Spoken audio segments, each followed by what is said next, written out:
प्रत्यभिज्ञाएं ही भाव को रचाएं, जिनको निखिल जनावे संस्कार। यही दृष्टि को बना के यही वो जने काम बने भाव और विकार। जब एकांत में अपने स्थिर आसन पर या अन्य समय भी सांसारिक बाहर सुख के सारे प्राणी और पदार्थों में ही समय व्यतीत करने की आदत, उन्हीं की ही तृष्णा रूप से अपना तनाव आप पर डाले, तो आपको उस तृष्णा के तनाव का दबाव दुख रूप से अनुभव में आएगा।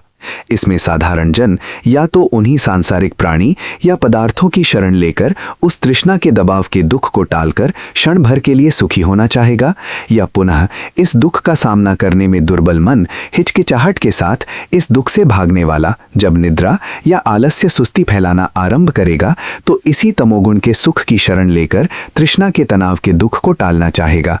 इन दोनों पक्षों में दुख सहन करने में अधीरता ही हेतु है।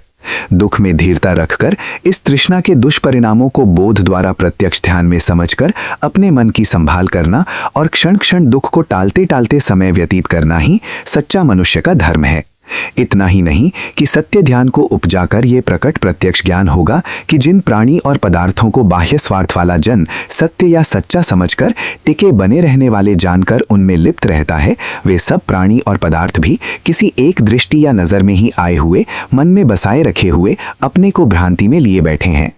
इस पद्य में बताई गई विवेक की दिशा से चलकर उद्योगी तपस्वी साधक को यह भी प्रकट प्रत्यक्ष ज्ञान होगा कि जो हमें लुभाने वाले हैं वे कहीं भी नहीं हैं, वे केवल मन में रखे हुए स्वपन के पदार्थों के समान ही मिथ्या हैं। ऐसा समझने पर मन उन सब बांधने वाले प्राणी और पदार्थों के संस्कार भी त्याग देगा। प्रत्यभिज्ञा नाम वाला सत्य ही सबको रचने वाला है। भव शब्द का यही अर्थ है कि संसार में कुछ भी होना। यही सब मित्र, वैरी या जो कुछ भी जीव होता है उसी का नाम भव या होना है। अकेले में तो मन संतुष्ट होता नहीं, एक दूसरे के सामने कुछ भी होने में मन को लगाए रखने का खेल सा बना रहता है। जैसा कोई होता है उसी के ढंग की उसकी अपनी संतुष्टि है।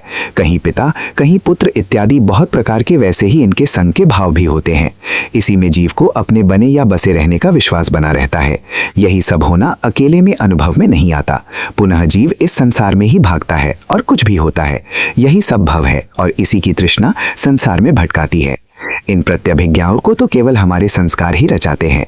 यही हमारे ज्ञान में बैठे हुए संस्कार, जो कि हमारे ज्ञान में बसे रहने के कारण वासना शब्द द्वारा कहे जाते हैं, कभी की देखी सुनी वस्तु को ये वही है ऐसी प्रत्यभिज्ञा रूप दृष्टि बनाकर या जनाकर हमें पहले के समान ही बांधते हैं। अर्थात उन्हें पुरानी वस्तुओं के सहारे बालपन आदि में जो उपयोग की बुद्धि के कारण काम या इच्छा होती थी उसे ही जनाते हैं। पुनः उसी में इच्छा पूर्ति करने के भाव को रच देते हैं। इच्छा पूरी हो या अधूरी, जैसी कुछ भी हो, उससे मन में अतिहर्ष या क्रोध आदि विकारों को उत्पन्न करके संस्कार जीव को इसी संसार में ही बांधे रखते हैं।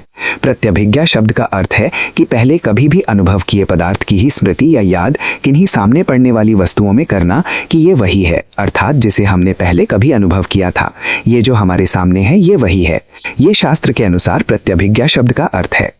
अब जिन प्राणी और पदार्थों में हमें कभी उस समय के अनुसार सुख देने वाले होने के स्वरूप में दृष्टि बनी थी या अपने प्रिय की या चाहने की वस्तु की दृष्टि का अनुभव हुआ था, उन्हीं की बार बार सामने पड़ने वालों में परंतु समय के अनुसार बदले हुओं में भी फिर से वही दृष्टि करना या बनाना कि ये वही सुख देने वाले या प्रिय प्यारे हैं। ये प्रत्यभिज्ञाएं ही पुराने संस्कारों के अनुसार जन्म जन्म कर मनुष्य को किन्हीं प्राणियों के देहों में और वैसे ही भोग पदार्थों में या वैसे ही कभी दुख देने वालों में भी दृष्टियां बना बनाकर जीव को संसार में ही कई एक कर्मों के चक्र में डाले डाले भटकाती रहती है। जीव इन्हीं में बहता बहता संसार में ही बने रहना चाहता है, क्योंकि इनके बिना उसे अपने आप का नाश दिखता है। यद्यपि कभी समय के अनुसार अपने देह और मन की अवस्था में किसी देह या प्राणी में या पदार्थों में जो कुछ भी कहीं अनुभव में आते हैं, बड़ी शीघ्रता से बदलने वाले संसार में देह और उसकी अवस्थाएं एक समान रूप से किसी को भी अनुभव में नहीं आ सकती। परंतु वही पुराने संस्कार तथा तृष्णा के वश से अपना सुख का काम या इच्छा उन्हीं पुराने संस्कारों के अनुसार अनुभव किए हुओं को अपने मन में तृष्णा के कारण से ही बसे बैठे देखकर बाहर दृष्टि बनाकर कुछ एक देहों में और पदार्थों में ये वही है जिन्होंने हमें सुख या दुख दिया था, ऐसा समझकर काम, क्रोध, राग, द्वेष और सारे संसार के बंधनों में विविध कर्मों द्वारा बंधे हैं और पुनः उन्हीं कर्मों का फल केवल इसी संसार में बने रहने के भाव के कारण उल्टा सीधा दुख रूप सब देखते हैं।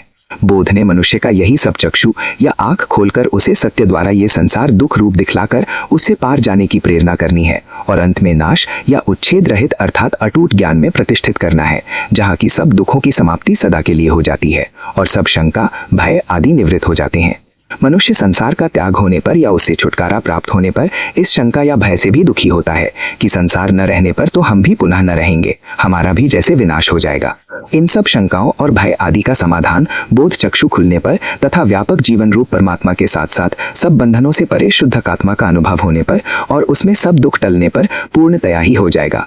कहीं लेश मात्र या थोड़ी भी शंका या वैसा विनाश का भय नहीं होगा। ये सब तब तक ही है जब तक कि उद्योग से आत्मा के मुक्त स्वरूप का साक्षात्कार नहीं हुआ।